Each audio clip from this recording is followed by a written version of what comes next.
116 permintaan perlengkapan. Sementara itu, di suatu tempat yang jauh dari Amaharpe, bayangan Ger terlihat terus berkedip. Saat itu, ia bergerak dengan kecepatan yang luar biasa. Dalam perjalanannya, ia bertemu dengan monster-monster besar dan ganas. Namun, tidak ada satupun monster yang berani memprovokasinya. Hanya beberapa detik kemudian, Ger berhenti mendadak saat ia tiba di depan sebuah bukit kecil dengan gubuk kayu sederhana di puncaknya. Ada tangga yang dilapisi material seperti batu yang mengarah ke gubuk kecil itu. Namun, Ger tidak melangkah sedikit pun ke tangga itu. Sebaliknya, dia memanggil ke arah gubuk kecil itu. Ger memberi hormat kepada Tuan. Dengan rendah hati saya meminta izin Anda untuk masuk. Ger mengepalkan tinjunya dan membungkuk dalam-dalam. Tidak ada sedikit pun rasa tidak puas atau arogansi dalam suaranya. Orang bisa tahu bahwa siapapun yang ada di gubuk kayu itu adalah seseorang yang Ger hormati.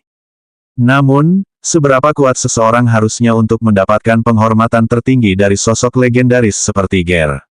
Bahkan saat berbicara dengan Terminus atau Zendai, Ger tidak menunjukkan rasa hormat seperti itu karena mereka setara dengannya. Awalnya, hanya ada keheningan. Namun Ger tidak menjadi tidak sabar dan tetap mempertahankan posturnya. Kemudian sekitar 10 menit kemudian, seorang lelaki tua muncul entah dari mana di dasar tangga. Senyuman terlihat di wajahnya. Tatapan matanya memancarkan aura yang dalam dan mendalam. Seolah-olah segala sesuatu di dunia ini jelas baginya. Jika Izrod ada di sana, dia akan langsung mengenali lelaki tua itu. Lelaki tua yang ditemuinya dalam perjalanan kembali ke Amaharpe setelah dia menyelesaikan penjara bawah tanah si Palace Graveyard. Lelaki tua yang sama yang mengucapkan kata-kata yang seharusnya tidak ada di manapun di dalam wilayah ini, si Ger kecil, akhirnya kau punya keberanian untuk datang dan menghadapi orang tua ini, kata Zi sambil mengamati Ger. Ger masih menunduk dan belum mengangkat kepalanya. Tuan, bagaimana mungkin aku bisa menghadapimu lagi? Setelah apa yang terjadi pada, tepat saat Ger bersiap untuk berbicara, dia dipotong oleh Zi. Zi mengangkat telapak tangannya, baiklah, berhenti di situ.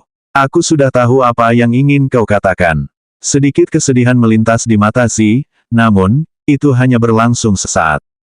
Kau sudah menghukum dan menyalahkan dirimu sendiri selama bertahun-tahun. Zi menghela napas dalam-dalam sambil melanjutkan, apa yang terjadi bukanlah salahmu. Aku tahu kau telah melakukan segala hal yang kau mampu untuk mencoba menyelamatkannya. Sama seperti aku yakin putriku yang bodoh telah melakukan segala hal yang kau mampu untuk melindungimu. Cinta seringkali membuat orang yang paling bijak sekalipun menjadi bodoh. Zi meletakkan tangannya di bahu Ger, ayo, angkat kepalamu. Kalau tidak, berarti kau tidak menghormatiku. Ger dengan enggan mengangkat kepalanya. Ada ekspresi kesedihan yang mendalam di matanya. Tuan, jika aku tidak pernah meyakinkannya untuk meninggalkan tempat ini maka. Kalau begitu, dia tidak akan menjalani hidup yang bahagia. Menjalani hidup hanya untuk sekadar hidup berarti tidak hidup sama sekali. Ya, dia mungkin masih hidup di masa sekarang, tetapi jika dia harus melakukannya lagi, putriku tidak akan ragu melakukannya. Bagaimanapun, dia mirip ibunya. Zi tersenyum penuh kehangatan. Ger terdiam karena tidak tahu harus menjawab apa. Selama ini, dia tidak bisa mengunjungi tempat ini karena tempat ini membangkitkan kenangan yang terlalu menyakitkan untuk ditanggung tanpa kehadiran belahan jiwanya di sini. Pengampunan dimulai dari Ger kecil. Putriku tidak meninggalkanmu tanpa apapun. Sudah waktunya bagi cucuku untuk bertemu ayahnya. Dia tidak bisa tinggal di tempat itu selamanya, kata Zi. Ini, aku mengerti, Tuan. Ger tidak dapat membantah pernyataan itu. Dia telah menahan diri selama bertahun-tahun. Sudah saatnya janjinya kepada istrinya terpenuhi. Baiklah, kau tidak datang sejauh ini hanya untuk meminta maaf dan membicarakan hal ini. Kau datang karena relik yang dilepaskan, benar? Kata Zi. Ger cukup terkejut. Biasanya, tuannya tidak mengikuti perkembangan dunia luar. Jadi, Ger sangat terkejut saat mengetahui alasannya melakukan perjalanan jauh ke sini. Jika kau sudah kenal Tuan, maka kau mengerti apa tujuanku datang ke sini. Kata Ger. Zi menggelengkan kepalanya dan menjawab, itu masih tidak mungkin bagiku untuk melakukannya. Ini adalah sesuatu yang kamu ketahui dengan baik. Bahkan setelah bertahun-tahun, Anda masih tidak bisa bertindak, Tuan. Sebagian Ger sangat frustrasi, bukan pada tuannya, tetapi pada orang-orang yang tidak ingin tuannya ikut campur. Jika dia ikut campur, maka itu akan menimbulkan konsekuensi yang luas. Zi meletakkan tangannya di belakang punggungnya dan menatap ke arah langit. Namun, seolah-olah dia sedang melihat jauh melampaui titik itu dan ke surga. Situasinya telah menjadi lebih rumit dan tidak stabil selama bertahun-tahun daripada sebelumnya. Seperti yang Anda ketahui, situasi saya unik. Saya belum menjadi makhluk ilahi, tetapi saya telah mencapai alam yang jauh di atas keberadaan di alam ini. Zi melanjutkan, karena itu, para dewa telah membatasi pergerakanku di alam ini dan aku tidak dapat ikut campur dalam urusan manusia. Jika aku ikut campur, maka yang akan terjadi hanyalah kekacauan. Bertahun-tahun yang lalu, aku mempelajarinya dengan cara yang paling sulit. Setelah terdiam beberapa saat, Ger berkata, para dewa memiliki pengaruh yang terlalu besar terhadap dunia kita bahkan setelah mereka tidak dapat lagi turun ke alam ini. Guru, maafkan saya karena telah menyinggung hal ini sebelumnya. Ger tahu bahwa itu tidak akan berhasil, tetapi dia memutuskan untuk tetap menguji keberuntungannya. Tuan, alasan awal saya datang kepada Anda memang karena relik itu. Namun, saya tahu bahwa Anda tidak dapat bertindak sendiri. Karena itu, saya punya permintaan lain kepada Anda. Ger berkata dengan nada serius. Oh, bicaralah, jika itu dalam kemampuanku, tentu saja aku akan membantumu. Zi cukup tertarik dengan apa yang Ger katakan. Aku ingin meminjam benda yang kau titipkan di Istana Raja Naga, kata Ger. Begitu kata-kata itu keluar dari mulutnya, Zi segera mengarahkan pandangannya ke Ger. Ada aura yang kuat yang menyebabkan bahkan monster kuat yang berada ribuan kilometer jauhnya pun runtuh di bawah tekanan. Bahkan jika kamu adalah suaminya, aku mungkin tidak dapat menyelamatkanmu. Aku hanya akan bertanya sekali ini, bagaimana kamu tahu tentang benda itu? Zi berkata dengan tenang dan mantap. Ger berdiri kokoh di hadapan tekanan yang luar biasa itu. Namun, ini mengingatkannya bahwa jarak antara dirinya dan tuannya masih sangat jauh. Izroth, Aegis, dan Mariposa saat ini sedang berdiri berhadapan satu sama lain. Saat ini, hanya ada dua anggota kelompok Mariposa yang berhasil selamat dari serangan itu. Mereka semua terluka dan harus menggunakan ramuan untuk perlahan-lahan memulihkan HP mereka yang hilang karena penyembuh mereka terbunuh oleh Silent Step. Aegis baru saja selesai menjelaskan kepada Mariposa rincian tentang apa yang terjadi ketika dia secara paksa dipisahkan dari kelompoknya. Dari kata-katamu, dan juga kata-kata Izroth, tampaknya pergeseran kekacauan ini muncul secara acak dan tanpa tanda-tanda peringatan sebelumnya. Mariposa berkata sambil mengerutkan alisnya. Dia bisa mengerti mengapa Aegis meminta bantuannya untuk menemukan anggota kelompoknya. Bagaimanapun, kelasnya difokuskan pada sihir spasial. Penyihir dalam kelompok kami dapat melihat bintik-bintik hitam tersebar di seluruh atmosfer tempat kami mengalami pergeseran kekacauan. Mungkin itu semacam peringatan, namun, kami terpisah sebelum dia sempat menjelaskan apapun, kata Izroth. Dunia dogma yang kacau adalah tempat yang sangat berbahaya. Semoga saja yang lain berhasil bersatu. Kalau tidak, maka ada satu tempat yang harus dituju semua orang. Izroth melihat sebuah menara tinggi di kejauhan. Meskipun letaknya lebih jauh dari yang diingatnya, seharusnya di sanalah ia bisa bertemu dengan yang lain. Bagaimanapun, itu adalah tujuan awal mereka. Bintik hitam. Mariposa kemudian mengeluarkan benda kecil seperti kacamata berlensa tunggal dari inventarisnya. Ia mendekatkannya ke matanya dan ketika ia melakukannya, simbol-simbol sihir mulai terbentuk di permukaannya. Itu adalah benda sihir yang berguna yang ia ambil bernama lensa ajaib. Benda itu bekerja dengan cara yang mirip dengan mata ajaib milik Valentine. Itu tidak setepat mata sihir Valentine, tetapi lebih dari cukup untuk melihat bintik-bintik hitam tersebar di seluruh atmosfer sekitar. Aneh, semua bintik hitam itu tampak mengambang secara acak. Namun, ada urutan tertentu dalam kekacauan itu. Aneh untuk dijelaskan, tetapi setiap bintik hitam adalah jenis puing spasial yang unik. Namun, saya tidak tahu apa yang bisa meninggalkan begitu banyak puing spasial. Mariposa bahkan tidak tahu harus mulai dari mana. Apakah kau bisa menemukan orang lain menggunakan sihir spasialmu? Aegis bertanya sekali lagi. Satu-satunya alasan dia ikut campur dalam pertarungan adalah karena kelas Mariposa berhubungan dengan ruang. Jika Mariposa tidak bisa membantunya, maka dia akan membuang-buang waktunya yang berharga. Kau tampaknya ingin sekali lagi mengakhiri pertemuan kita, Aegis. Ucap Izrod dengan nada riang. Aegis menyipitkan matanya sambil menatap Izrod, namun, ia segera menutup matanya sepenuhnya. Aku tidak terburu-buru. Selain itu, ada sesuatu yang ingin kubicarakan denganmu, katanya dengan nada yang tidak rendah hati atau sombong. Mariposa mencoba mencari tanda-tanda spasial yang tertinggal dalam jangkauan persepsinya, tetapi, dia tidak menemukan apapun.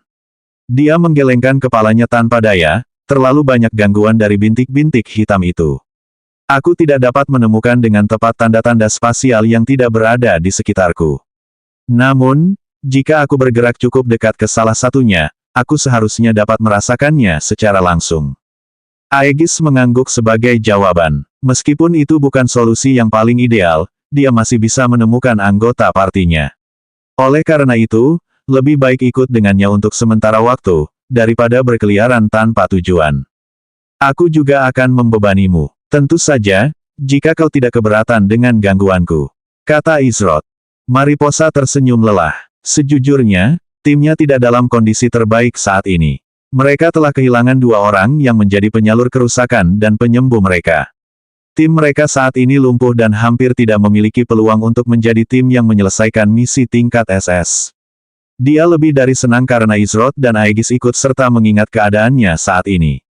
Selain itu, dia tidak tahu kapan Silent Step akan muncul lagi. Mereka tidak akan selamat dari penyergapan berikutnya.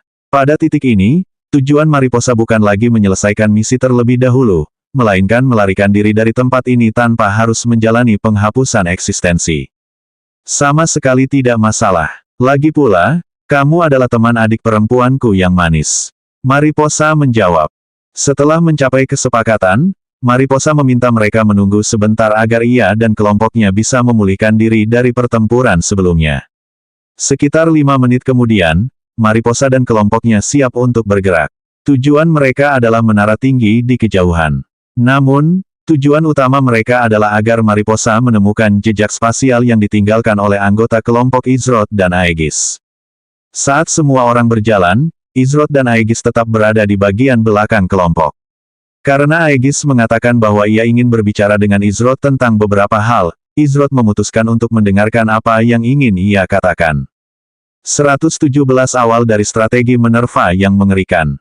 Gelombang kelima dari acara pelindung Amaharpe baru saja berakhir. Saat ini, jumlah pemain kasual yang awalnya berpartisipasi dalam acara tersebut telah berkurang sekitar 25%. Hal ini disebabkan oleh tingkat kesulitan gelombang yang meningkat seiring berjalannya acara. Monster-monster ini sangat kuat. Aku sudah berkeliling di hutan oak yang menjulang tinggi, tetapi aku belum pernah melihat beberapa monster yang muncul di gelombang terakhir. Salah satu pemain kasual yang berpartisipasi dalam acara tersebut terdengar kelelahan saat berbicara. Dengan kecepatan seperti ini, apakah kita akan mampu bertahan sampai gelombang terakhir? Salah satu anggota kelompoknya bertanya. Dia hanya bisa terdiam menanggapi pertanyaan itu karena dia tidak tahu apakah mereka bisa menghadapi gelombang ke-6, apalagi gelombang ke-10. Namun, jika dia menunjukkan terlalu banyak keraguan maka anggota lain mungkin akan mundur. Bagaimanapun, seseorang akan kehilangan pengalaman berharga jika mereka terbunuh di level mereka. Sementara itu, di sektor tempat Guild Crosshaven berada, Wang Qiang menyempatkan diri di sela-sela kunjungan untuk mengunjungi pemimpin guildnya, Ewan.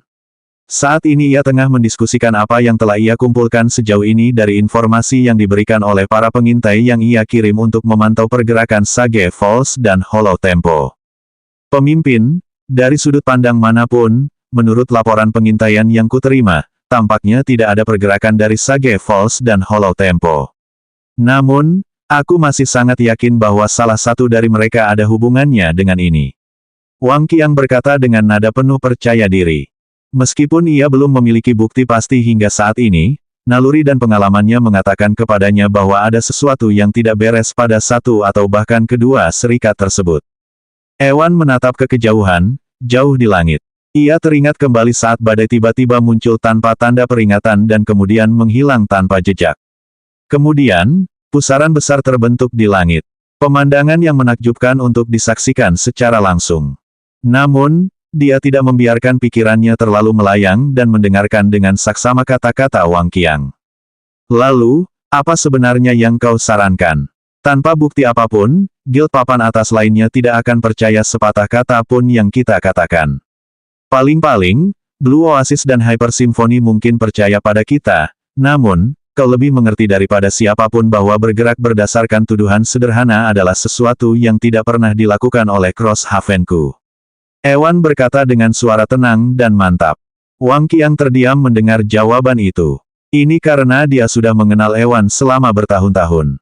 Sekarang, dia sudah memiliki gambaran yang jelas tentang bagaimana pemimpin serikatnya akan menangani masalah tertentu. Dia akan mempercayai pilihan orang yang akan dia ikuti. Namun, mengabaikan saat ada potensi bahaya yang mengintai di balik bayang-bayang juga merupakan sesuatu yang tidak pernah dilakukan oleh Cross Havenku. Katakan padaku, tentu saja secara hipotetis, bagaimana kau akan menghadapi situasi ini? Kata Ewan sambil menoleh ke arah Wang Qiang. Yah, secara hipotetis, saya berasumsi bahwa setiap tindakan hingga saat ini merupakan semacam ujian. Menguji waktu respons dan cara kita bereaksi agar lebih memahami cara kita berfungsi. Tidak mungkin apapun yang telah mereka rencanakan tidak akan diketahui dengan cara terang-terangan mereka melakukan sesuatu. Namun, saya yakin itu adalah rencana yang sia-sia. Wang Qiang menjelaskan. Ia kemudian melanjutkan, dengan kata lain, jika berhasil maka bagus, tetapi jika tidak berhasil maka semuanya juga baik-baik saja. Saat ini, saya sarankan agar kita tetap menjaga kontak yang wajar dengan Blue Oasis dan Hyper Symphony. Meskipun guild lain mungkin tidak mempercayai kita, kedua guild itu memiliki peluang besar untuk mempercayai kita seperti yang telah Anda katakan sebelumnya. Intinya, Wang Qiang, ujar Ewan karena ia tahu Wang Qiang bisa terus bercerita panjang lebar jika ia membiarkannya. Wang Qiang berhenti sejenak dan berdeham. Kita harus memberitahu semua orang bahwa serikat mereka mungkin menjadi target rencana besar. Dia langsung ke intinya. Oh, kalau kita melakukan itu, kita akan memberitahu Sage Falls, Hollow Tempo, atau siapapun yang bertanggung jawab atas rencana mereka, benar? Tanya Ewan. Wang Qiang mengangguk, ya, memang begitu. Itulah yang perlu kita lakukan dalam situasi seperti ini. Saat ini, mereka mungkin sudah menyadari bahwa kita telah menemukan beberapa elemen dari rencana mereka. Namun, pada akhirnya, mereka masih merasa nyaman berada dalam bayang-bayang dan tidak diawasi. Jika kita memberitahu semua guild teratas, termasuk Sage Falls dan Hollow Tempo, maka meskipun mayoritas menolak untuk sepenuhnya mempercayai kata-kata kita tanpa bukti, mereka tetap akan mengambil beberapa tindakan pencegahan agar tetap aman. Bagaimanapun, mereka tidak akan dapat mengabaikan kita sepenuhnya. Dengan melakukan ini, kita tidak hanya mengungkap sedikit bayangan yang tersembunyi, tetapi kita juga akan dapat memperoleh lebih banyak wawasan tentang siapa yang berada di balik semua ini. Ini semua, tentu saja, masih bersifat hipotetis. Pesan apa yang akan kamu kirimkan ke guild lainnya? Tanya Ewan. Wang Qiang tersenyum penuh arti saat menjawab, hati-hati di belakang, ada ular yang mengintai di balik bayangan. Ewan memejamkan mata untuk berpikir sejenak. Beberapa detik kemudian, ia membuka matanya karena kini matanya tampak jernih. Baiklah, buatlah begitu. Baik, pemimpin. Wang Qiang meletakkan tangan kanannya di dada sebagai tanda hormat. Ia kemudian kembali ke daerahnya untuk melaksanakan tugasnya. 10 menit kemudian, setiap guild teratas menerima pesan dari Cross Haven. Pesannya agak samar. Pesannya singkat dan sederhana. Hati-hati, ada ular yang mengintai di balik bayangan. Dalam kebanyakan kasus, guild papan atas tidak akan peduli dengan omong kosong semacam itu. Namun, ada dua alasan yang menyebabkan mereka, paling tidak, mempertimbangkan kemungkinan tersebut. Alasan pertama adalah pesan itu disampaikan oleh Guild Cross Haven. Jika itu adalah guild papan atas lainnya, mereka akan langsung mengabaikannya. Namun, Cross Haven dikenal karena permainan mereka yang adil dan tidak mengandalkan taktik curang untuk menang. Alasan kedua adalah Cross Haven punya Wang Qiang. Wang Qiang adalah ahli strategi brilian yang tidak akan diinginkan oleh guild manapun di medan perang. Jika Anda meminta seseorang menyebutkan 5 ahli strategi teratas dalam komunitas game, tidak akan ada daftar yang tidak mencantumkan nama Wang Qiang. Saat ini, Slayer memiliki ekspresi gelap di wajahnya setelah menerima pesan itu dari Crosshaven. Si bodoh itu berjanji padaku bahwa semuanya akan berjalan lancar tanpa komplikasi lebih lanjut. Lalu, apa nama kekacauan ini? Teriak Slayer dengan marah kepada anggota yang menyampaikan pesan kepadanya. Anggota yang menyampaikan pesan itu ketakutan. Dia telah melihat apa yang mampu dilakukan Slayer saat suasana hatinya mencapai titik ini. Dia ingin menangis karena dipaksa menyampaikan berita buruk itu. Apa kau tidak memberitahuku bahwa semuanya berjalan sesuai rencana? Slayer mengalihkan fokusnya ke sosok berjubah yang sebelumnya dikirim Vault untuk menjadi mata dan telinganya.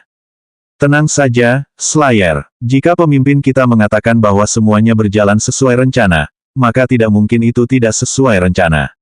Namun, jika kau mulai takut dan ingin mundur, aku akan menyampaikan pesanmu tanpa gagal. Sosok berjubah itu menjawab. Kaki dingin, apa yang memberi bawahan sepertimu hak untuk berbicara kepadaku seperti itu? Apakah kau ingin mati? Slayer menatap dingin sosok berjubah itu. Sosok berjubah itu menyeringai. Mereka yang bisa melihat terkadang buta dengan caranya sendiri. Ketika Slayer mendengar itu, dia hampir saja meledak dalam kemarahan, tetapi dia berhenti ketika mendengar beberapa kata berikutnya. Hal yang mengerikan tentang rencana, adalah bahwa bahkan mereka yang terlibat langsung di dalamnya tidak menyadari seluk-beluknya yang sebenarnya. Aku sudah mendengar pesannya. Hati-hati, ada ular yang mengintai di balik bayangan. Semua yang terjadi hingga saat ini telah sesuai dengan harapannya. Kau lihat, pemimpin Serikat Sage Falls, bahkan reaksimu pun diperhitungkan olehnya, kata sosok berjubah itu. Slayer menyipitkan matanya saat mendengarkan apa yang dikatakan sosok berjubah itu. Reaksinya sudah diperhitungkan olehnya. Siapa yang sedang dia bicarakan? Slayer menenangkan dirinya sebelum bertanya, siapa yang kamu maksud? Informasi itu tidak penting. Saya hanya diminta untuk memberitahu Anda bahwa Anda akan segera mendapatkan jawabannya, kata sosok berjubah itu. Sesuatu yang paling dibenci Slayer adalah diajak bicara dengan teka-teki.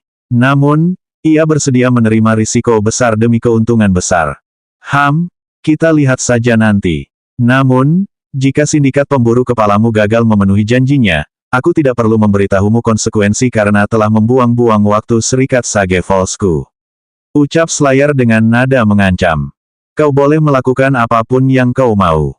Bagaimanapun, hasil akhirnya akan sama saja. Sosok berjubah itu hanya menyeringai melihat reaksi Slayer. Dia juga telah meramalkan hal ini. Semuanya sudah siap sesuai pesananmu. Minerva yang saat ini berdiri di belakang Vault berkata dengan suara lembut dan hampir malu-malu. Sudah waktunya. Aku mulai tidak sabar menunggu. Mulailah sekarang juga, kata Vault sambil menyeringai lebar. Dimengerti. Minerva kemudian mengirimkan perintahnya. Tuan, beberapa anggota Blue Oasis datang menemui Anda. Mereka mengatakan bahwa ini terkait dengan pesan yang Anda kirim. Mereka datang untuk meminta bantuan Anda untuk segera menyelesaikan masalah ini. Sesuatu tentang menemukan identitas siapa yang bertanggung jawab. Salah satu anggota Crosshaven mendekati Wang Qiang untuk menyampaikan pesan tersebut. Wang Qiang terkejut. Baru sekitar 15 menit sejak dia mengirim pesan itu. Bagaimana mereka bisa menemukan sesuatu secepat itu? Dia mengerutkan kening. Apakah kamu yakin mereka dari Blue Oasis? Apakah kamu sudah memverifikasi identitas mereka? Anggota serikat itu menganggukkan kepalanya. Ya, Tuan. Saya sudah memastikan untuk memverifikasi bahwa mereka memang dari Blue Oasis. Bahkan, salah satu letnan mereka ada di dalam kelompok itu. Wang Qiang mengerutkan kening, karena seorang letnan dari Blue Oasis telah datang sendiri, maka ada kemungkinan besar mereka memang telah mengetahuinya. Kirim mereka ke sini. Meskipun Wang Qiang sedikit skeptis pada awalnya, karena seorang anggota berpangkat tinggi seperti letnan muncul, dia bisa merasa agak tenang. Baik, Tuan, kata anggota serikat itu sambil pergi melaksanakan perintahnya. Beberapa saat kemudian, 6 pemain telah tiba di hadapan Wang Qiang. Memang, mereka adalah anggota Blue Oasis seperti yang dikatakan anggota guild tersebut. Hal ini membuat Wang Qiang mengabaikan kecurigaannya sebelumnya terhadap para penipu. Anda baik sekali mau mengunjungi saya secara langsung, Letnan. Katakan, informasi apa yang Anda bawa? Wang Qiang berbicara dengan ramah, namun serius. Saya pernah mendengar tentang prestasi Wang Qiang. Saya sudah lama menantikan pertemuan ini. Butuh sedikit usaha, tetapi akhirnya kami menemukan siapa dalang semua kekacauan ini. Letnan itu mendekati Wang Qiang sambil mengulurkan tangannya untuk berjabat tangan. Wang Qiang mengulurkan tangannya untuk menerima gestur itu. Namun, tepat sebelum tangan mereka bersentuhan, dia merasakan bahaya yang luar biasa. Dia langsung bereaksi, tetapi sudah terlambat. Wuih, seluruh tubuh Wang Qiang lumpuh saat pedang diayunkan lurus ke dadanya. Dia sebenarnya diserang oleh anggota Blue Oasis. 5 pemain lain yang bersama Letnan bergerak cepat dan terus menyerang. Anggota Crosshaven yang ada di sekitar terkejut. Beranikah mereka menyerang jenderal mereka dengan cara yang tidak terhormat seperti itu? Semua anggota Crosshaven yang ada di sekitar bergegas menolong jenderal mereka. Tuan, Jenderal Wang Qiang telah diserang. Salah satu anggota Crosshaven melapor kepada Ewan. Petik 2 tanda tanya tanda seru petik 2. Ewan terkejut. Diserang. Bagaimana seseorang bisa cukup dekat untuk menyerang salah satu jenderalnya? Atau lebih baik lagi, siapa yang punya nyali untuk menyerang salah satu anggota Crosshaven berpangkat tertinggi? Bagaimana dengan Jenderal Wang Qiang? Siapa yang berada di balik serangan itu? Kata Ewan dengan suara yang sangat tenang. Namun, ada sedikit nada dingin di sana. Jenderal Wang Qiang selamat dari serangan itu, tetapi jika dia bergerak sedikit lebih lambat, dia pasti terbunuh oleh serangan mendadak itu. Tuan, itu adalah anggota Blue Oasis. Saya sudah memastikan bahwa informasi itu akurat. Anggota serikat itu menjawab. Ewan merasa lega karena salah satu jenderalnya tidak mengalami kemunduran besar. Namun, kelegaan itu segera digantikan oleh perasaan dingin karena tindakan salah satu jenderalnya yang diserang. Blue Oasis. Ewan bingung. Apa alasan Blue Oasis menyerang salah satu jenderalnya? Mungkinkah mereka telah mengabaikan sesuatu? Satu hal yang pasti, siapapun yang bertanggung jawab harus membayar harganya. Dia menginginkan jawaban dan dia harus memulainya dengan Blue Oasis. Beritahu Dragus untuk mengumpulkan kelompok kecil. Kami akan pergi ke sana untuk mendapatkan jawaban dari Blue Oasis secara langsung. Ewan bertekad untuk mengungkap semua ini. Tidak lama lagi gelombang berikutnya akan dimulai, jadi dia harus bertindak cepat. Kembali ke alam dogma yang kacau, Izrod dan Aegis saat ini tengah berjalan berdampingan sambil mengobrol. Awalnya, itu hanya sekadar obrolan ringan. Namun, Aegis segera mengubah topik pembicaraan. Keahlianmu selama pertukaran kita sebelumnya cukup hebat. Jarang sekali aku bertemu seseorang dengan tingkat keahlian sepertimu, kata Aegis. Izrod mempertahankan ekspresi riang, keahlianmu juga tidak buruk. Aegis menyipitkan matanya mendengar jawaban itu. Ia merasa seolah-olah Izrod mencoba memprovokasinya dengan sengaja. Namun, ia sama sekali tidak bisa membaca orang ini. Katakan padaku, apa arti namamu? Tanya Aegis dengan lugas. Izrod sedikit terkejut dengan pertanyaan tiba-tiba tentang arti namanya. Ini adalah sesuatu yang belum pernah ditanyakan sebelumnya. 118 kamu seharusnya tidak ada di sini, Izrod. Oh, apakah ada alasan di balik rasa ingin tahumu? Tanya Izrod. Itu hanya pertanyaan, tidak lebih. Jangan sungkan untuk menjawab. Jawab Aegis. Izrod tidak melihat alasan untuk menolak menjawab pertanyaan itu.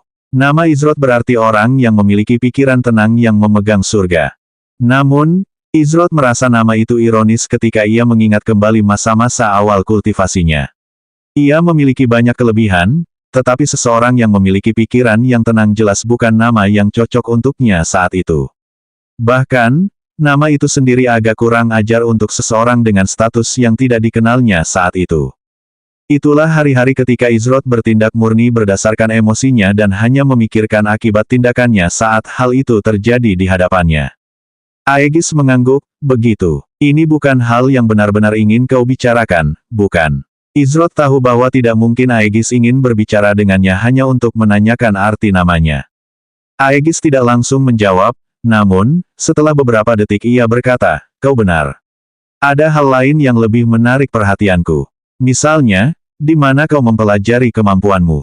Dari pemahaman Aegis, kelas Izrod adalah Combat Master. Itu adalah kelas dengan potensi tak terbatas, namun, itu bukanlah kelas yang bisa dimainkan oleh pemain manapun. Saya sudah memiliki kemewahan untuk berlatih selama bertahun-tahun. Izrod menjawab dengan santai. Di mana kamu berlatih? Tanya Aegis. Aku sudah berlatih di banyak tempat. Kalau aku harus menyebutkan semuanya, aku yakin aku akan membuatmu bosan. Ucap Izroth sambil melambaikan tangannya. Saya ingin mengunjungi tempat yang mampu mengajarkan teknik-teknik yang mendalam seperti itu. Di mana lokasinya? Aegis melanjutkan pertanyaannya. Izroth melirik Aegis sejenak sebelum mengembalikan pandangannya ke posisi sebelumnya. Dia tampaknya bertekad untuk memintaku membocorkan lebih banyak informasi tentang diriku. Namun, pertanyaannya agak. Tidak ada tempat yang bisa kau kunjungi. Tempat itu tertutup. Izroth menjawab. Aegis tampak sedikit gelisah dengan tanggapan Izroth. Berdasarkan keterampilan yang telah kau tunjukkan, kau seharusnya tidak berada di sini, Izroth. Aegis berkata terus terang sambil melangkah maju untuk berbicara dengan Mariposa untuk melihat apakah dia telah mendeteksi tanda-tanda spasial. Dari tanggapan yang diberikan Izroth kepadanya, Aegis tahu bahwa dia tidak akan memperoleh jawaban yang dicarinya saat ini. Saya seharusnya tidak ada di sini. Izroth menatap Aegis sambil sedikit menyipitkan matanya. Menarik, dia tidak akan berspekulasi berlebihan tentang apa yang dimaksud Aegis dengan pernyataan itu, karena implikasi di balik hal tersebut terlalu besar untuk dianggap sebagai kemungkinan potensial. Namun satu hal yang pasti, ada sesuatu yang lebih dari Aegis daripada yang diyakini Izroth sebelumnya. Namun, tidak ada pihak yang terlibat yang bersedia menjadi pihak pertama yang mengungkap semua detail sensitif tentang diri mereka. Pada akhirnya, Izroth maupun Aegis saling mengenal dengan cukup baik untuk mengambil risiko besar itu. Setelah berjalan sekitar 20 menit, Mariposa tiba-tiba berhenti. Aku menemukan sesuatu, kata Mariposa yang langsung menarik perhatian semua orang. Izroth menyingkirkan pikiran itu dari benaknya untuk saat ini sebelum ia mendekati Mariposa. Tanda spasial. Sulit untuk mengatakannya, tetapi konsentrasi bintik-bintik hitam di lokasi tertentu ini sangat kuat. Jika saya tidak salah, pasti ada seseorang yang dibawa ke lokasi ini oleh semacam pengaruh spasial, kata Mariposa. Bisakah kau memberitahu siapa pemilik tanda tangan spasial itu? Tanya Aegis. Mariposa menggelengkan kepalanya. Mustahil bagiku untuk bisa setepat itu dengan levelku saat ini. Tapi, aku bisa memberitahumu bahwa tanda spasial ini muncul di area ini sekitar 35 hingga 40 menit yang lalu. Aegis mengernyitkan alisnya. Saat itulah aku terkena chaotic shift. Dalam kasus ini, ada kemungkinan besar bahwa tanda spasial ini milik salah satu anggota kelompokmu. Mariposa kemudian menunjuk ke arah timur. Ada sedikit jejak spasial yang mengarah dari tanda spasial ke arah itu. Aku berasumsi bahwa itu adalah jalan yang dilalui anggota kelompokmu. Aku bisa memberimu pembacaan yang lebih tepat jika tidak ada gangguan spasial. Kau sudah melakukan lebih dari cukup. Aku berterima kasih padamu. Sekarang aku pamit. Aegis mengangguk pelan pada Mariposa. Seharusnya aku yang mengungkapkan rasa terima kasihku. Lagi pula, kalau bukan karenamu, kita semua mungkin sudah musnah. Tugas kecil ini adalah yang paling bisa kulakukan. Mariposa berkata sambil tersenyum lelah. Aegis hendak pergi, tetapi sebelum pergi, dia berhenti dan melihat ke arah Izroth. Ingat kata-kataku, Izroth, di masa depan, kamu tidak perlu khawatir dengan apa yang terjadi. Bukan tugasmu untuk melakukannya. Setelah mengucapkan kata-kata itu, Aegis menghilang dari tempatnya berdiri. Itu adalah keterampilan yang sama yang dia gunakan untuk melarikan diri dari Izroth di hutan oak yang menjulang tinggi. Izroth tidak menjawab dan hanya merenungkan kata-kata yang ditinggalkan Aegis. Pertama, ia memberitahu Izroth bahwa ia tidak seharusnya berada di sini dan kemudian ia berkata bahwa ia tidak perlu mempedulikan apa yang terjadi. Seolah-olah Aegis mencoba mendikte apa yang dapat dan tidak dapat ia lakukan. Jelas, terlepas dari kata-kata Aegis, Izroth akan mengikuti jalannya sendiri. Hukum surga, iya kan? Nama yang berani untuk dimiliki. Mariposa penasaran dengan pembicaraan seperti apa yang dilakukan Izroth dan Aegis. Meskipun pembicaraan itu tidak berlangsung lama, dari cara bicara Aegis, tampaknya hubungan keduanya tidak baik, dan pada dasarnya Aegis menyuruh Izroth untuk tidak ikut campur. Kita harus melanjutkan, ucap Izroth saat menyadari pikiran Mariposa mulai melayang. Mariposa tersadar. Ia sedikit malu karena membiarkan dirinya tenggelam dalam pikirannya sendiri. Ia segera melangkah maju dan menjernihkan pikirannya. Mariposa kemudian kembali memfokuskan perhatiannya untuk menemukan tanda-tanda spasial. Saat ini, mereka masih menuju ke arah menara tinggi di kejauhan. Izrod, Hals, Zi. Luna akhirnya memanggil nama semua orang, namun, dia tidak mendapat jawaban. Saat ini, dia sendirian di dalam alam berbahaya ini. Namun, dia tidak panik dan malah mencoba menilai situasinya saat ini. Hal terakhir yang kuingat adalah Valentine berbicara tentang bintik hitam. Setelah itu, kami semua disambar petir hitam. Luna bergumam pada dirinya sendiri. Ia kemudian memeriksa catatannya dan melihat sesuatu yang disebut pergeseran kekacauan telah terjadi. Chaotic Shift. Luna belum pernah mendengar efek itu sebelumnya. Namun, dia belum pernah mendengar tentang kantong gravitasi sebelum memasuki si Palace Graveyard. Apapun itu pasti ada hubungannya dengan pemindahannya ke tempat ini. Dia berkeliling cukup lama untuk mencari petunjuk, tetapi dia tidak menemukan apapun. Dia memutuskan untuk mengaktifkan skill yang melekat pada cincinnya, Eye of the Wolf. Segala sesuatu di sekitarnya menjadi jauh lebih jelas dan jangkauan persepsinya meningkat secara eksponensial. Untungnya, gangguan di lokasi spesifik ini tidak begitu kuat. Hal pertama yang dia sadari adalah bahwa jarak asli ke menara tinggi sekarang lebih jauh daripada dari posisi sebelumnya. Hal berikutnya yang ia perhatikan adalah sekelompok pemain sedang menuju ke arahnya. Dari gerakan mereka, mereka tampak sedang melarikan diri dari sesuatu. Itu mereka. Luna mengenali kelompok pemain itu sebagai pihak yang sama yang menentang tim lain yang berpartisipasi dalam misi ini. Mereka bukanlah kelompok pemain yang ramah. Luna memutuskan bahwa yang terbaik adalah menghindari mereka dan menunggu kelompok itu lewat. Bagaimanapun, dia adalah seorang penyembuh dan kerusakan serta mobilitasnya terbatas. Jika saja kelompok itu mempunyai niat jahat dan menemukannya, maka tidak banyak yang dapat ia lakukan kecuali berjuang demi kelangsungan hidupnya sendiri. Kelompok itu hanya berjarak sekitar 30 meter sehingga dia harus bertindak cepat. Dia segera bergerak untuk bersembunyi di balik salah satu pohon yang menyerupai logam. Dia tetap menunduk dan memastikan tubuhnya benar-benar tersembunyi dari pandangan berdasarkan arah pergerakan kelompok itu.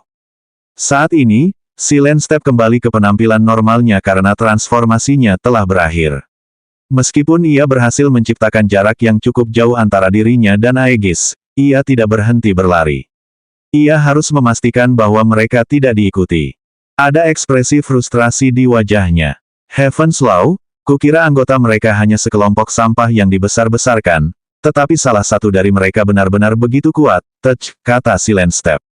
Siapa yang mengira rumor yang dibesar-besarkan itu benar? Itu bukan salahmu, bos. Lagi pula, kami tidak siap menghadapi konfrontasi itu, kata salah satu anggota kelompok Silent Step. Sebagai kelas tipe pembunuh, aku jelas dirugikan jika kehadiranku diketahui musuhku sebelumnya. Tunggu saja sampai lain waktu, aku pasti akan membalas penghinaan ini, kata Silent Step sambil menatap matanya dengan tekad. Dia punya rencana khusus untuk menghadapi anggota Heaven's Law itu. Silent Step dan kelompoknya mendekati lokasi tempat Luna berdiri beberapa saat yang lalu. Namun, saat mereka bersiap untuk melaju, salah satu anggota tiba-tiba berhenti. Hei, kenapa kau berhenti berlari? Silent Step berhenti saat anggota kelompoknya yang lain segera mengikutinya. Jantung Luna berdebar kencang saat ia menyadari bahwa semua orang telah berhenti bergerak di dekat tempat ia terakhir berdiri. Namun, ia tetap diam dan tidak bersuara, memastikan untuk tidak bersuara sedikit pun. Bos, skill proximity milikku aktif saat kita bersiap melewati tempat ini, jawab anggota itu. Jadi, ada seseorang di sini dalam 5 menit terakhir. Jika memang begitu, mereka pasti belum pergi terlalu jauh. Kemungkinan besar mereka sendirian setelah Chaotic Shift. Untung saja kita diberi benda ajaib oleh orang itu untuk melindungi kita dari anomali. Temukan mereka, perintah Silent Step. Semua orang mengikuti perintah Silent Step dan menyebar untuk mencari siapapun yang ada di sekitar. Mereka harus menghabisi semua orang di sini untuk mengklaim hadiah mereka, oleh karena itu, mereka tidak boleh membiarkan satu jiwa pun lolos dari wilayah ini hidup-hidup. Pikiran-pikiran yang tak terhitung jumlahnya mulai terbentuk di dalam kepala Luna saat itu. Haruskah aku lari? Haruskah aku melawan? Haruskah aku meminta bantuan? Apa yang mereka inginkan? Ketuk, ketuk, ketuk. Luna mendengar langkah kaki pemain semakin dekat ke arahnya.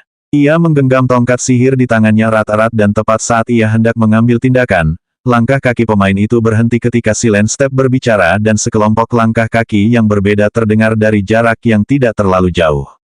Apa yang kau lah? Sebelum Silent Step selesai bicara, ucapannya disela oleh orang di depan rombongan itu. Aku melihat apa yang kau lakukan pada tim lain dan tindakanmu beberapa saat lalu terhadap anggota Sleeping Gardenia. Aku tahu kau melemah setelah pertarunganmu dengan anggota Heaven's Law itu dan melawan Sleeping Gardenia sebelumnya. Aku hanya memutuskan untuk menyerang lebih dulu. Pemain di depan kelompok itu berkata yang menyebabkan Silent Step terdiam. Pemain itu berambut panjang yang panjangnya sampai ke mata kakinya, namun diikat rapi. Dia memiliki mata biru jernih yang tajam dan sangat tampan. Ia mengenakan sesuatu yang mirip dengan Gofuku yang berwarna biru dengan tanda hitam, kecuali bentuknya yang membuatnya nyaman untuk bergerak saat bertarung. Di tangannya terdapat sepasang sarung tangan hitam tanpa jari dengan simbol biru yang tertanam di dalamnya.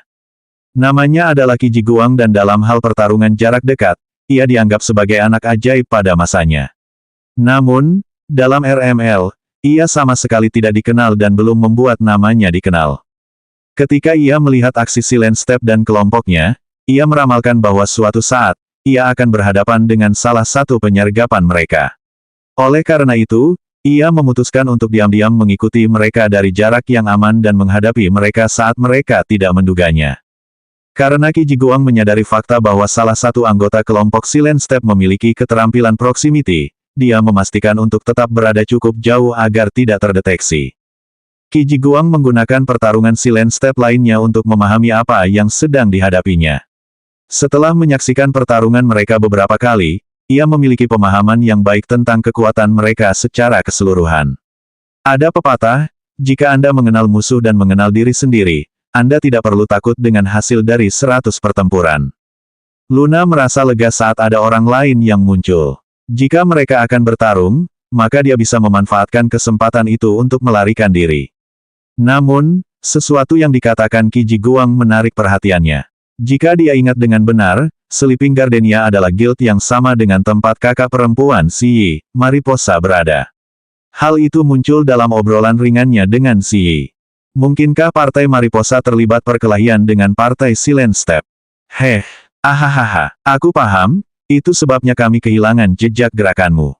Silent Step tertawa terbahak-bahak dengan cara yang gila. Namun, bukankah kau terlalu meremehkanku? Ekspresi Silent Step langsung menjadi gelap saat ia mulai berubah. Qi Jiguang terkejut. Dia seharusnya tidak bisa berubah lagi secepat ini. Namun, dia masih lemah karena pertarungannya sebelumnya. Qi Jiguang yakin bisa mengalahkannya, bahkan dengan transformasinya yang aktif. Mata Luna terbelalak saat mengintip dari balik pohon dan melihat kemunculan Silent Step. Ia terkejut, itu, Asadahi. Katanya dalam hati, bagaimana ini mungkin? 119 binatang buas yang terpojok adalah jenis yang paling berbahaya. Luna tidak menyangka akan bertemu dengan seorang Sadahi di alam dogma yang kacau. Ya, itu bukan benar-benar Sadahi, tetapi keduanya jelas memiliki hubungan tertentu satu sama lain. Saat ini, Qi Jiguang dan kelompoknya sedang berhadapan dengan Silent Step dan kelompoknya. Qi Jiguang adalah kelas petarung. Ia sangat lincah sementara serangannya tepat dan cepat. Hal itu, ditambah dengan gerak kakinya, membuatnya menjadi pemain yang mematikan untuk dihadapi dalam pertarungan 1 lawan 1. Namun, Silent Step bukanlah lawan yang mudah, terutama sekarang setelah dia berubah. Qi Jiguang secara pribadi melawan Silent Step. Namaku Qi Jiguang, ingatlah itu. Kata Qi Jiguang sambil tinjunya melesat di udara meninggalkan puluhan bayangan. Meskipun bayangan itu tidak padat, mereka melepaskan ledakan kecil yang menahan langkah diam itu dan memaksa Silent Step mundur. Tidak perlu mempelajari nama orang yang sudah ditandai untuk mati. Kata Silent Step. Dia sangat frustrasi dan benci mengakuinya, tetapi tingkat keterampilan Qi Jiguang ini tidak bisa diremehkan. Itu seperti bertarung melawan seseorang yang telah berlatih dan berpengalaman dalam pertempuran selama bertahun-tahun. Aduh! Salah satu pemain yang tergabung dalam kelompok Silent Step berteriak saat sambaran petir biru menyambar dan mengenai tubuh mereka. Pemain yang tersambar petir biru itu belum pulih sepenuhnya sejak pertemuan terakhir mereka dan hanya bisa menerima sedikit kerusakan. Tubuhnya langsung mulai menghilang sebelum ia menghilang dan mengalami eliminasi eksistensi. Kau, Silent Step melemparkan gelombang pisau lempar ke arah pemain yang baru saja membunuh salah satu anggota timnya. Para pemain yang dikumpulkannya bukan hanya sampah kelas rendah dalam Fatal Touch, tetapi individu yang dipilihnya berdasarkan keahlian dan pengalaman khusus mereka. Sekarang, dia telah kehilangan total 3 anggota.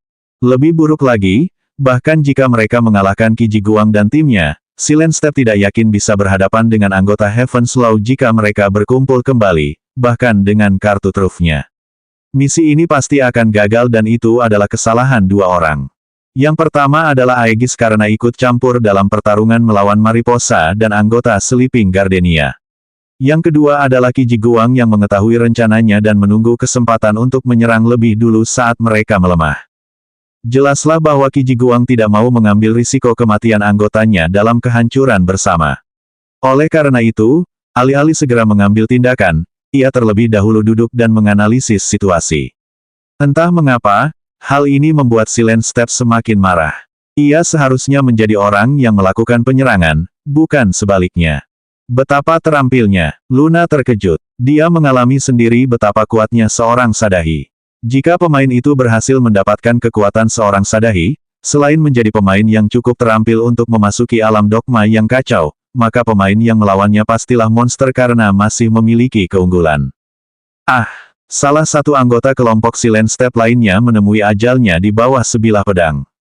Sekarang, hanya ada Silent Step dan satu pemain lain yang tersisa dalam kelompoknya. Ekspresi wajah Silent Step menjadi gelap.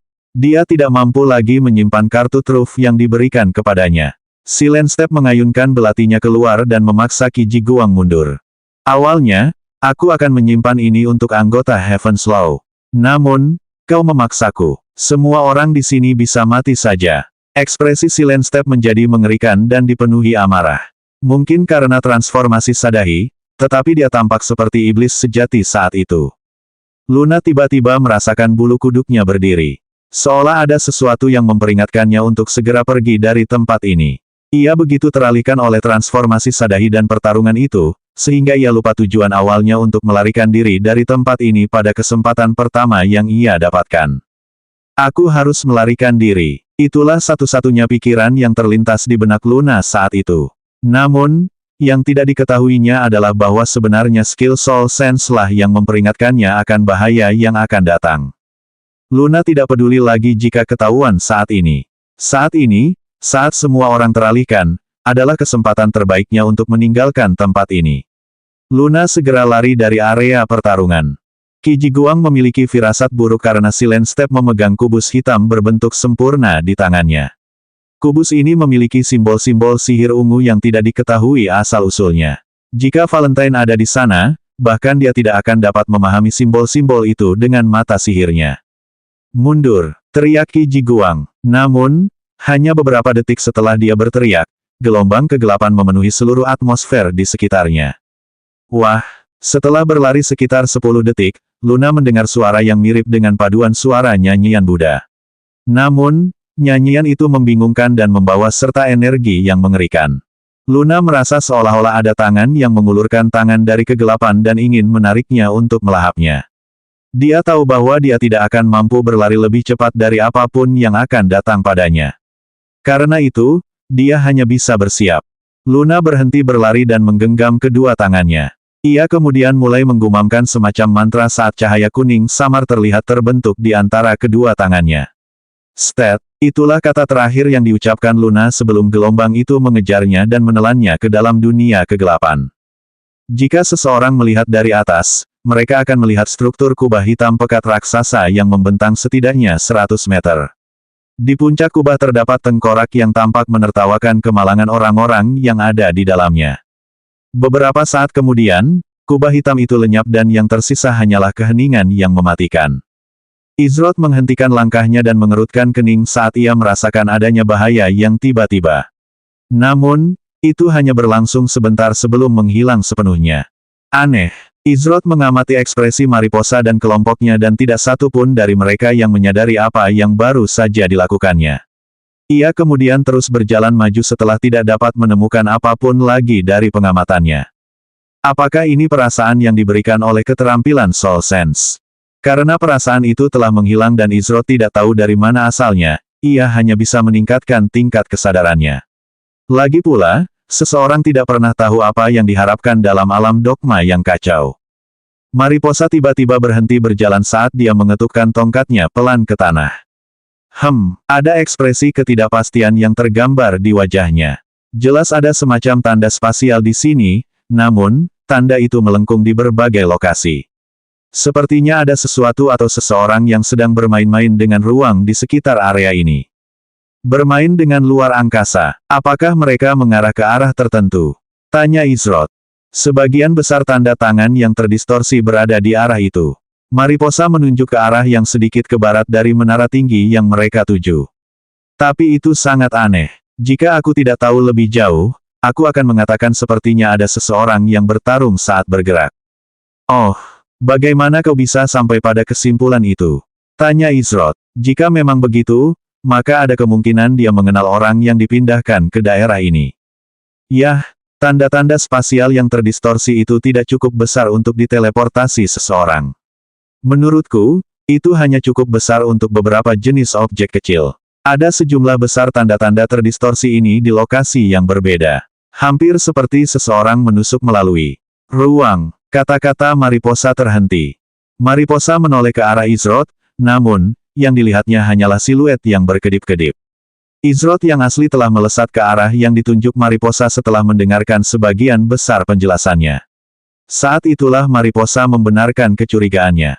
Orang yang kemungkinan besar terlibat perkelahian adalah adik perempuannya, Ziyi. Ayo pergi, kita akan mengikutinya. Mariposa memberi perintah sambil mengikuti Izrod dan kelompoknya. Mariposa diam-diam terkejut melihat seberapa cepat Izrod bisa melaju. Kemampuan macam apa yang membuat seseorang bergerak begitu cepat?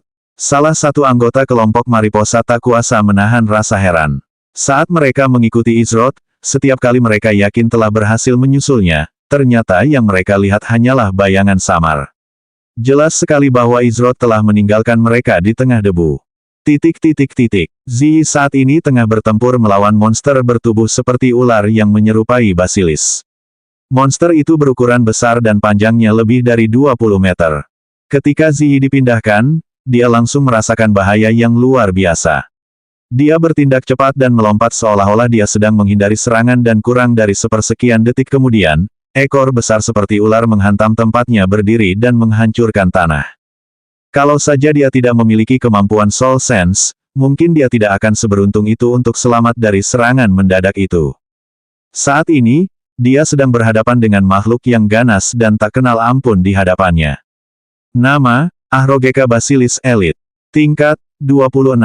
HP, 33.750, 45%. Basilis Ahrogeka memiliki sisik yang berwarna hijau dengan berbagai corak dan sepasang mata ular yang menakutkan. Dua sifat paling berbahaya dari makhluk ini adalah kecepatan dan kemampuan sembunyi-sembunyinya. Meskipun tubuhnya besar, kecepatannya tetap luar biasa dan gerakannya sama sekali tidak mudah diikuti. Ziyi sudah sering berada di ambang kematian selama pertarungan ini. Dengan kemampuannya untuk bersembunyi, ia seringkali melancarkan penyergapan dari tempat yang tak terduga. HSSS. Ziyi mengamati sekelilingnya sambil terus bergerak. Dia menggunakan cabang-cabang pohon yang menyerupai logam untuk bergerak dan menyerang setiap kali ada celah.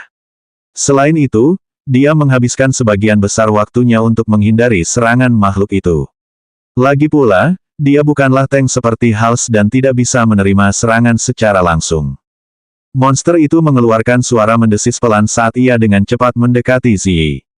Ziyi segera menendang dahan pohon tempat dia berada dan menembakkan anak panah ke arah desisan itu. Wuih, anak panahnya menembus sesuatu yang padat. Ziyi yakin bahwa ia berhasil melakukan serangan lain terhadap Basilis Ahrogeka. Namun, matanya terbelalak kaget ketika menyadari bahwa serangannya tidak mengenai monster itu, tetapi malah menembus kulit yang mengelupas. HSSS. Monster itu melontarkan tubuhnya yang besar ke udara dengan rahang terbuka lebar. Taringnya siap menancap ke tubuh Ziyi. Ziyi masih melayang di udara dan tidak dapat melarikan diri. Dia telah menggunakan kedua keterampilan penyelamatan nyawanya. Dia tidak dapat memprediksi bahwa monster itu akan menggunakan metode pengalihan perhatian yang licik dan kemudian menyerang segera setelah berhasil. Ziyi menggerakkan busurnya di depan tubuhnya untuk bersiap menghadapi serangan itu. Namun, serangan itu tidak kunjung datang. Tubuhnya perlahan-lahan mulai diselimuti kristal yang segera menutupi seluruh tubuhnya.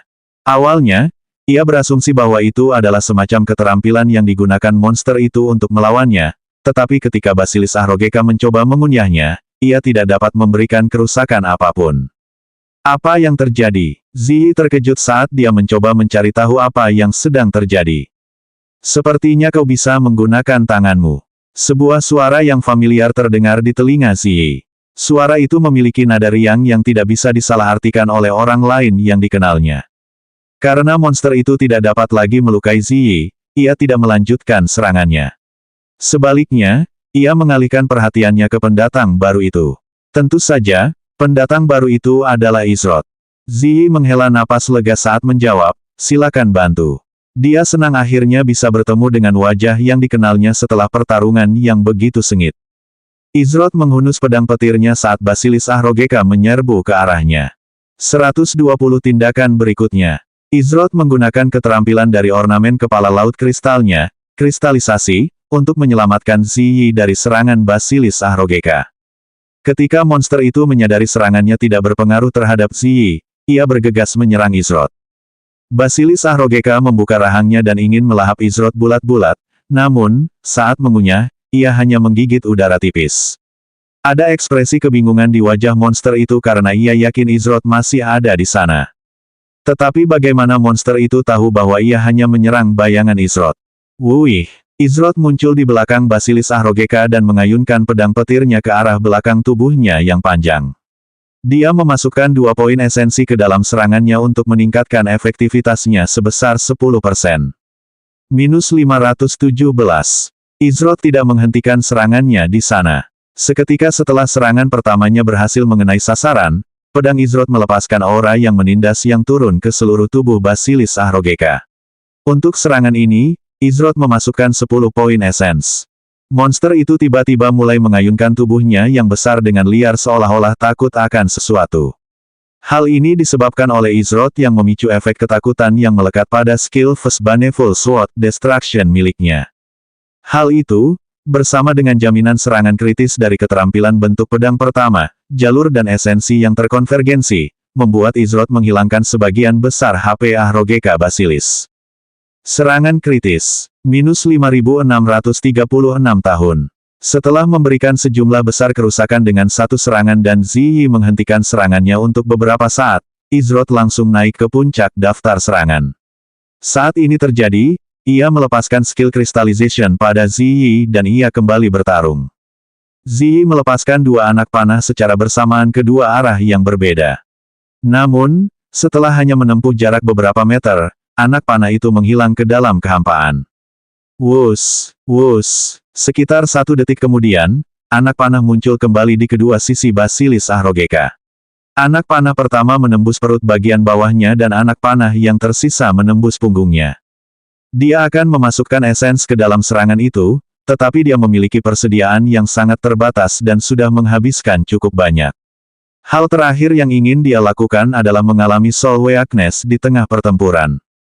Serangan kritis. Minus 1414 tahun. Minus 707. Untungnya, Basilis Ahrogeka tampak seperti versi yang lebih lemah dari Basilis yang sebenarnya. Lagi pula, Basilis tidak memiliki salah satu keterampilan paling umum yang dimiliki Basilis, tatapan yang membatu. Dengan serangan mereka, Izrod dan Ziyi berhasil memangkas sekitar 10% dari total HP monster itu. Sekarang perhatian Basilis Ahrogeka tertuju pada Izrod dan bukan dirinya, Ziyi bisa fokus memberikan kerusakan alih-alih menghindar. Dia melancarkan serangan bertubi-tubi ke arah monster yang ditakuti. Bersama dengan kerusakan besar milik Izrod, keduanya mampu menghabisi Ahrogeka Basilis dengan cepat.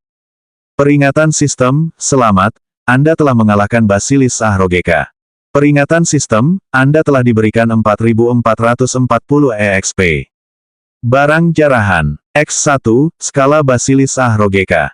X2, mata Basilis Ahrogeka. Minus 1, kalung kamuflase Ahrogeka. Karena Izrod datang setelah monster itu kehilangan lebih dari 50% HP-nya, ia tidak menerima EXP sebanyak yang diterima Ziyi. Namun, jumlahnya masih cukup banyak dan ia tinggal selangkah lagi untuk naik level. Izrod menyerahkan barang jarahan itu kepada Ziyi untuk diurus sesuai keinginannya. Bagaimanapun, Ziyi memang menolongnya, tetapi ia telah mengambil lebih dari 50% HP monster itu. Izrod tidak akan menuntut kompensasi karena menolong sesama anggota kelompok. Ziyi melompat dari dahan pohon metalik dan menuju ke arah Izrod. Ia mendarat sekitar 1 meter darinya. Kau memilih waktu yang tepat untuk muncul. Terima kasih, kata Ziyi sambil meletakkan busurnya di punggungnya. Ziyi kemudian pergi untuk mengambil barang jarahan itu. Dia menyimpan kalung kamuflase Ahrogeka untuk dirinya sendiri dan memberikan 2 barang lainnya kepada Izrod.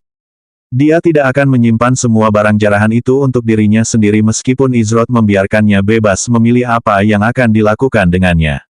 Selain itu, kedua barang itu akan lebih berguna bagi Izrod daripada dirinya. Izrod mengangguk singkat sebagai jawaban dan berkata, kami adalah anggota kelompok, jadi tentu saja saya akan membantu.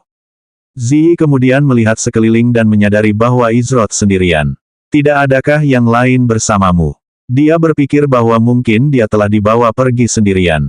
Oleh karena itu, tindakan pertamanya adalah menuju menara tinggi, tetapi dia diserang sebelum mendapat kesempatan. Meskipun saat bertarung, dia masih berhasil menuju ke arah itu, berharap bisa bertemu dengan anggota kelompoknya di sepanjang jalan.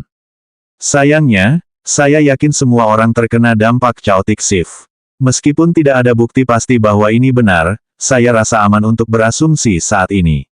Kata Izrod. Dari apa yang dia ketahui, seluruh kelompok Aegis mengalami Chaotic Shift, tetapi hanya ada 2 anggota lain dalam kelompoknya. Oleh karena itu, ada kemungkinan kecil bahwa Chaotic Shift hanya terjadi pada beberapa anggota.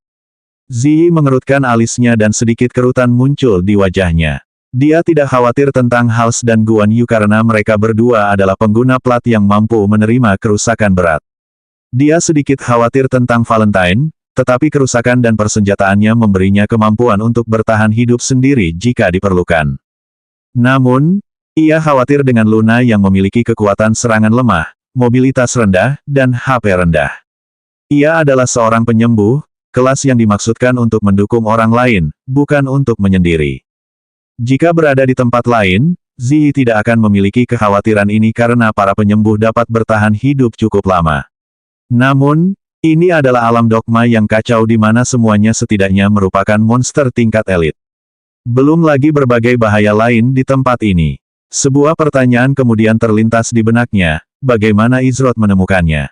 Bagaimana kau bisa menemukanku? Ziyi bertanya dengan rasa ingin tahu. Dia tidak percaya bahwa itu hanya kebetulan semata. Itu akan menjadi kebetulan yang sangat besar.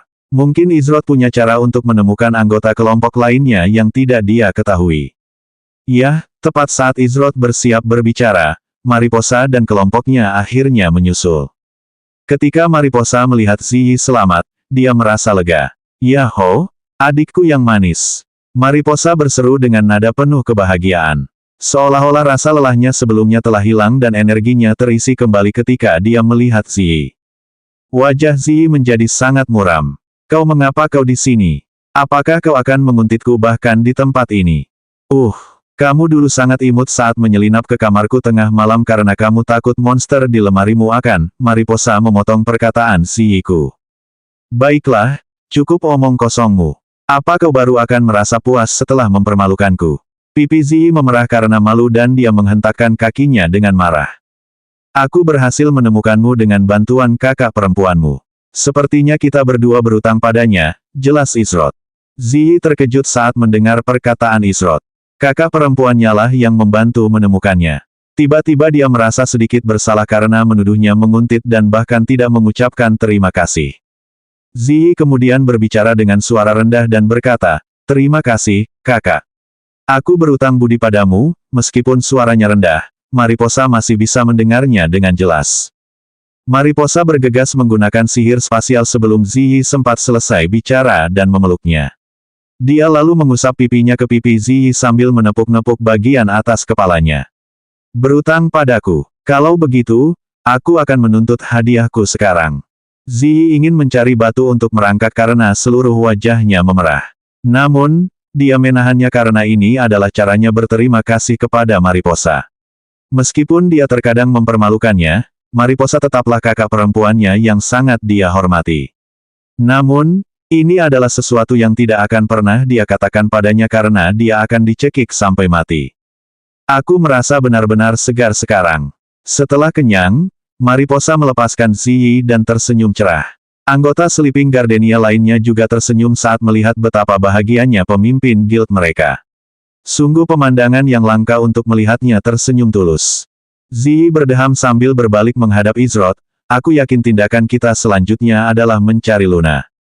Pikiranku sama, tetapi saat ini hal itu berada di luar kendali kita, kata Izrod.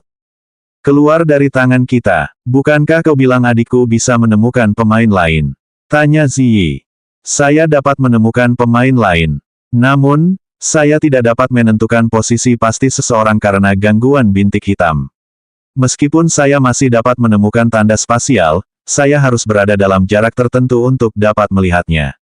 Tempat ini membatasi kemampuan saya dalam banyak hal, jelas Mariposa. Jadi kita harus mengandalkan keberuntungan. Mengingat betapa besarnya alam dogma chaotic, tidak ada jaminan bahwa kita bisa menemukan mereka sebelum waktunya habis. Ziyi mengerutkan kening. Jika ada satu hal yang tidak disukainya, itu adalah menaruh kepercayaannya pada Dewi Keberuntungan. Untuk saat ini, hanya itu yang bisa kita lakukan. Meskipun, kita mungkin tidak akan mengalami kesulitan menemukan anggota kelompok kita yang lain seperti yang kuduga sebelumnya. Ada kemungkinan kita bisa menemukan yang lain tanpa bergantung sepenuhnya pada keberuntungan, kata Izrod. Apa maksudmu? Tanya Ziyi penasaran. Mariposa juga penasaran untuk mendengar apa yang dikatakan Izrod. Selama ini, mereka hanya mengandalkan kemampuannya untuk menemukan orang lain. Jika dia punya cara untuk mempersempit bidang pencarian, itu pasti akan sangat membantu. Ketika kami dipindahkan, saya yakin kami tidak dipisahkan secara acak. Biasanya, dalam kekacauan, tidak ada bentuk keteraturan. Namun, alam dogma yang kacau berbeda. Meskipun di permukaan semuanya tampak kacau, selalu ada tingkat keteraturan tertentu di dalamnya. Izrod menjelaskan. Ia kemudian melanjutkan, awalnya, saya berasumsi bahwa ini hanya karena sistem yang membuat semuanya adil, tetapi ternyata lebih dari itu. Semua yang telah kita alami hingga saat ini, sudah ada jawaban tentang cara menyelesaikannya. Chaotic Shift ini seharusnya mirip dengan situasi tersebut, kata Izrod. Ziyi menempelkan jari telunjuk dan ibu jarinya ke dagu sambil memikirkan kata-kata Izrod. Maksudmu kita dipindahkan karena suatu alasan dan mungkin ada cara untuk menemukan yang lain. Tapi, kalau kamu salah, maka... Izrod mengangguk, memang, itu hanya spekulasi belaka. Namun, kita tidak bisa membuang waktu. Setiap orang mungkin menghadapi bahaya yang sama seperti situasi Anda. Kita harus mengambil risiko jika ingin menemukannya sebelum terlambat. Dia berbicara dengan nada tenang dan mantap. Ziyi tahu bahwa Izrod benar. Jika mereka terus menuju menara tinggi, tidak ada jaminan bahwa mereka akan bertemu dengan yang lain. Jika yang lain terjebak dalam perkelahian atau situasi lain, maka ada kemungkinan besar mereka tidak akan pernah sampai ke menara. Selain itu, Ziyi mempercayai keputusan Izrod. Meskipun dia tidak akan mengikutinya begitu saja, dia cukup memahami Izrod dan tahu bahwa Izrod benar-benar memikirkan rencana apapun yang akan dia buat. Lalu, apa rencanamu? Tanya Ziyi. Kita menuju ke sana. Izrod menunjuk ke arah timur dari lokasi mereka saat ini. Itu sama sekali tidak mendekati arah menara. Kenapa ke arah sana? Tanya Ziyi. Jika tebakanku benar, kita akan menemukan tanda spasial di lokasi yang cukup spesifik. Kata Izrod sambil mulai berjalan ke arah yang ditunjuknya. Meskipun Ziyi dan Mariposa masih belum jelas bagaimana Izrod sampai pada kesimpulan itu, mereka mengikutinya. Anggota Sleeping Gardenia lainnya tentu saja akan pergi kemanapun Mariposa pergi dan mengikutinya juga. Ada hal lain yang tidak disebutkan Izrod kepada Ziyi dan Mariposa. Hal itu disebabkan karena ia tidak memiliki bukti positif hingga ia memverifikasi teori pertamanya. Jika aku benar tentang hal ini, maka ini mungkin memberikan petunjuk tentang cara mencapai akhir dari alam dogma chaotic. Selanjutnya bab 121 kembali ke titik awal.